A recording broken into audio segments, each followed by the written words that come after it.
The early years of Blackstone were humbling. They bought a full-page ad in the New York Times. They wrote letters to every contact accumulated across 3 decades, and they waited. The first chapter of any financial empire is rejection, which nobody will tell you. Schwarzman described going out to raise their first private equity fund as a direct quote. We went to our top 18 prospects. Everyone said no, except Metropolitan Life and New York Life. One said, I'll give you 50 million. The other one said, I'll give you 25, but I don't want to be sort of a big part of the thing, so you have to raise at least $500 million, or else our commitments are worthless. And we'd already gone to everybody we knew who was the best targets. And I sort of looked at that and I went, OMG. We are going to fail. 6 months of pitching, not a single dollar committed. Then, at a lunch in New Jersey, the chief investment officer of Prudential Life, the most credible institutional investor in the country at that time, listened from his own word.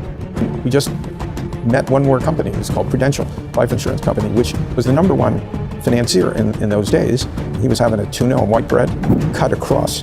And I'm busy pitching this private equity fund, and you can share part of our advisory profits as a merchant bank. And he keeps chewing it. Adam's apple's going up and down, and I keep doing my thing. Finishes the first half of the sandwich, gets through the other half, halfway. He looks over at me and he says, I think that's a good idea. Put me down for 100. After that, the money followed. It always follows the first credible yes. Blackstone raised $635 million for its first fund. The third largest private equity fund ever raised at that time. The machine was running. Private equity, in simple terms, is this. You find a company that is underperforming, you buy a controlling stake using your own money and borrowed money, you restructure it, you cut the costs, grow revenues, then sell it for more than you paid.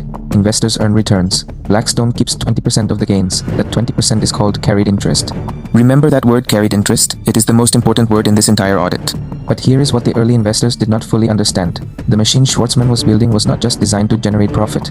It was designed to be a vacuum, one that would eventually pull liquidity, housing, and political power toward a single address on Park Avenue.